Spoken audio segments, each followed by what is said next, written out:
నమస్కారం. 10వ తరగతి బోర్డ్ ఎగ్జామ్స్ అన్నగానే కొంచెం టెన్షన్ ఉంటుంది కదండి. ముఖ్యంగా సోషల్ స్టడీస్ అంటే చాలా పెద్ద సిలబస్. కానీ కంగారు పడకండి, ఈ పేపర్లో మంచి మార్కులు కొట్టడానికి ఒక సూపర్ స్ట్రాటజీ ఉంది.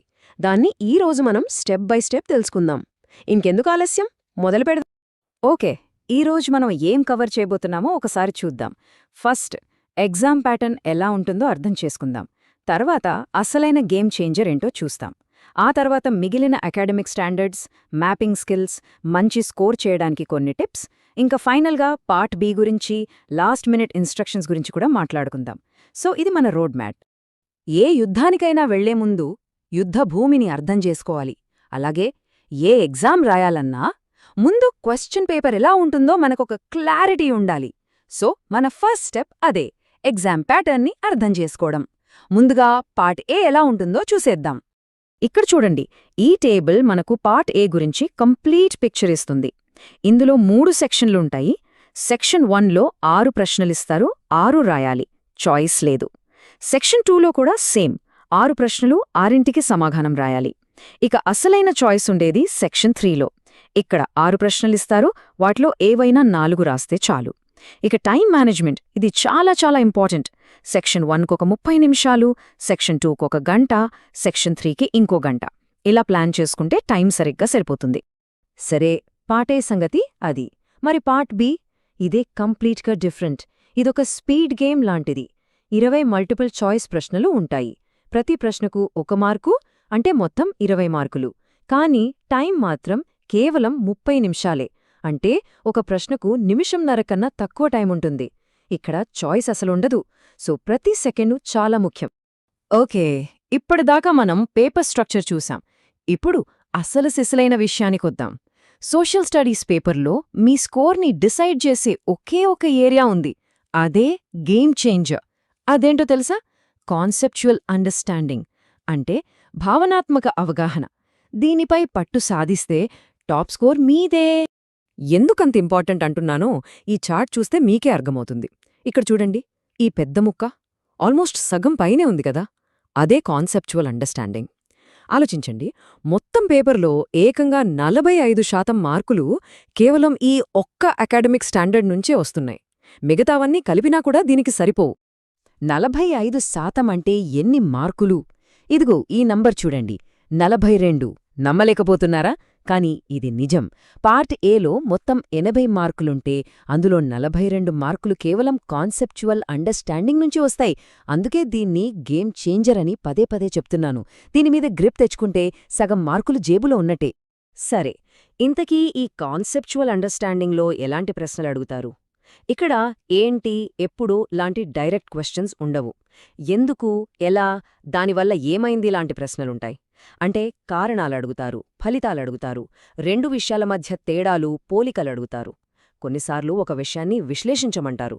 ఉదాహరణకి, మొదటి ప్రపంచ యుద్ధానికి కారణాలేంటి, లేదా పట్టణీకరణ వల్ల వచ్చే సమస్యలేంటి లాంటివన్నమాట. ఓకే, గేమ్ చేంజర్ గురించి తెలుసుకున్నాం కదా. మరి మిగతా వాటి సంగతేంటి? వాటిని వదిలేయొచ్చా? అస్సలు వద్దు. మిగిలిన అకాడమిక్ స్టాండర్డ్స్ కూడా చాలా ఇంపార్టెంట్. అవి మన టోటల్ స్కోర్కొక స్ట్రాంగ్ ఫౌండేషన్ లాంటివి.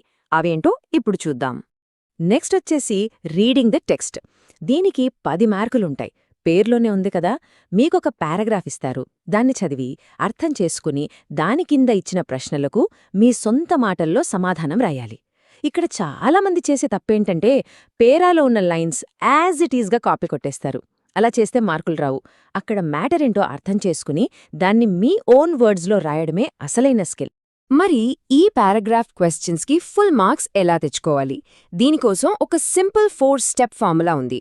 ఫస్ట్, ఆ పారా దేని గురించో ఒక చిన్న ఇంట్రొడక్షన్ రాయండి.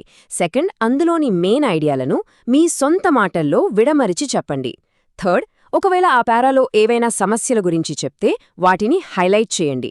ఫైనల్గా మీ సొంత అభిప్రాయంతో లేదా ఒక సూచనతో ముగించండి. అంతే, ఈ స్ట్రక్చర్ ఫాలో అయితే మార్కులు మిస్ అయ్యే ఛాన్సే లేదు. ఇక నెక్స్ట్, ఇన్ఫర్మేషన్ స్కిల్స్.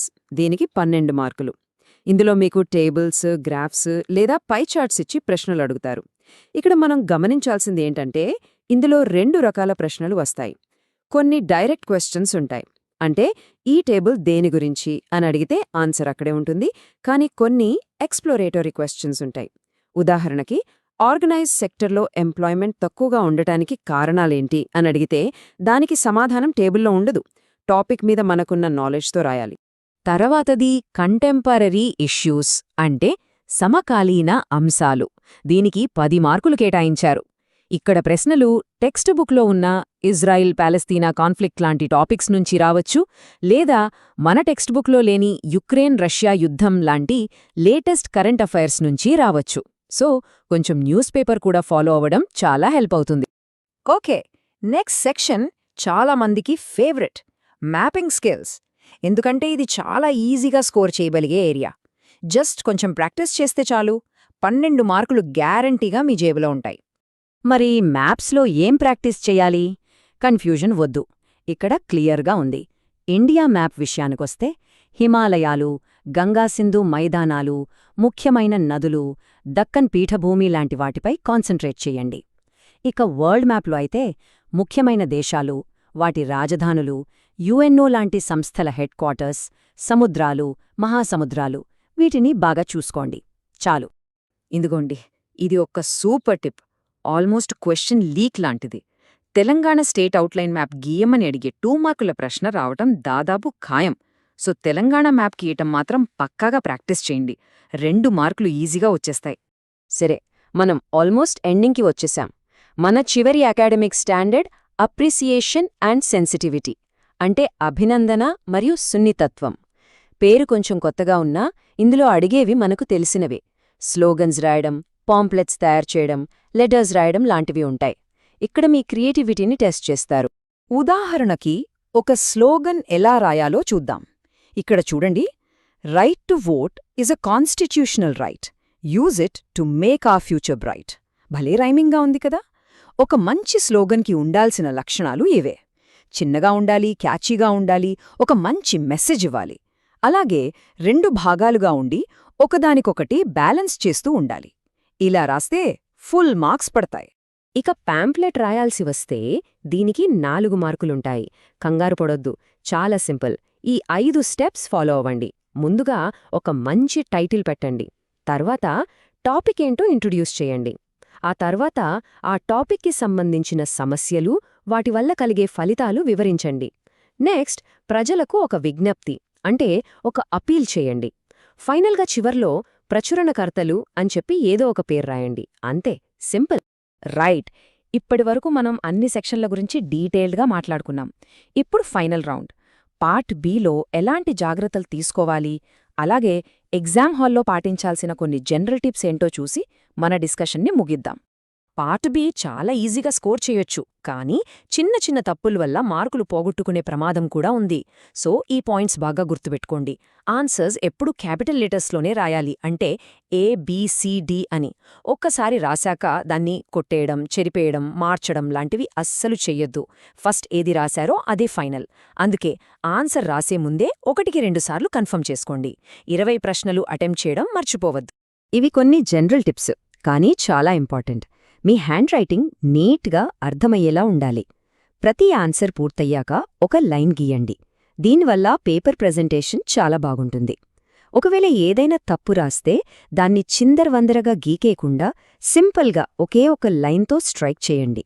మ్యాప్స్ గీసేటప్పుడు నీట్గా సరైన ఆకారంలో గీయండి. గుర్తుంచుకోండి, మన ప్రెజెంటేషన్ కూడా మార్కుల మీద ప్రభావం చూపిస్తుంది. సో ఈ స్ట్రాటజీస్ అన్నీ విన్నారు కదా. ఇప్పుడు చెప్పండి, సిద్ధంగా ఉన్నారా? గుర్తుపెట్టుకోండి, సోషల్ స్టడీస్ అనేది బట్టి పట్టే సబ్జెక్ట్ కాదు, అర్థం చేసుకునే సబ్జెక్ట్. ఈ పక్కా ప్లాన్తో ప్రిపేర్ అయితే మీరు ఖచ్చితంగా మంచి స్కోర్ సాధిస్తారు. మీ అందరికీ ఆల్ ద వెరీ బెస్ట్.